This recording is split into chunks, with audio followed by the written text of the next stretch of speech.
ArcVRNet brings networking functionality to the other ArcVR packages.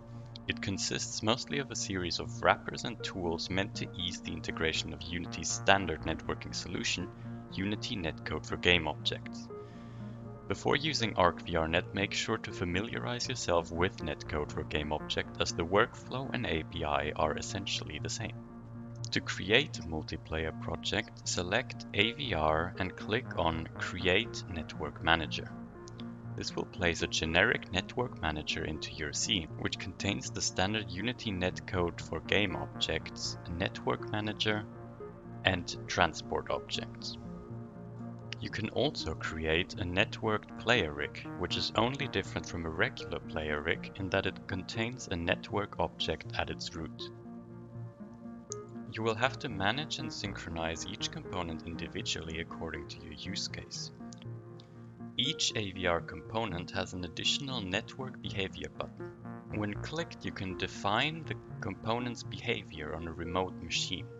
In this case, we want to destroy the player rig on a remote host, as we don't want the player rig script to be duplicated locally. Additionally, we disable the main camera object so that there is only one camera object per client. In this simple example, we have players represented by capsule objects. The capsule is controlled through one of two scripts. For VR users, the capsule will follow the head-mounted display, and for non-VR users, the capsule will be controllable through the keyboard. We attach a client network transform script to synchronize the capsule's position across the network.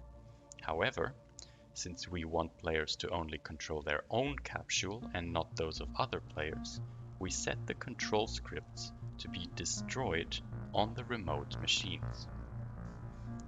You can start a server by using the built-in start host or start server commands.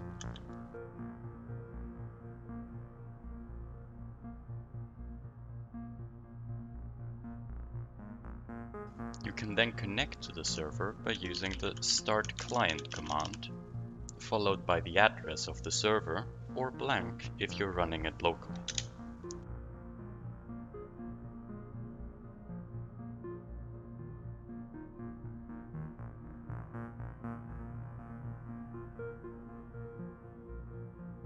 You can instantiate player objects through the network manager itself, or more conveniently, create a spawn object.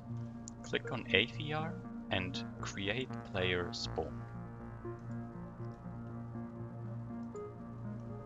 A default 4 spawn point object will be created for you. Here you can set the maximum amount of players as well as individual locations where new connected clients will be spawned. You can change the locations by simply manipulating the attached transform objects.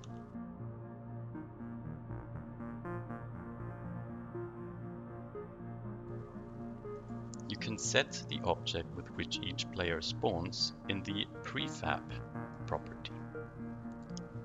Don't forget to set both your prefab as well as your spawn point as networked prefabs inside of your network manager.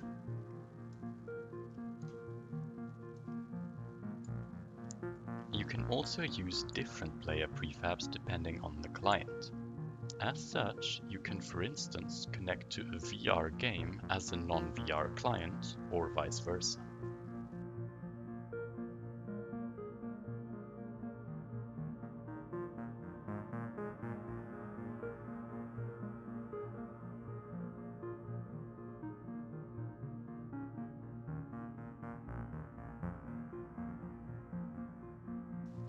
Most pre-built AVR components from other packages have networking behavior built in.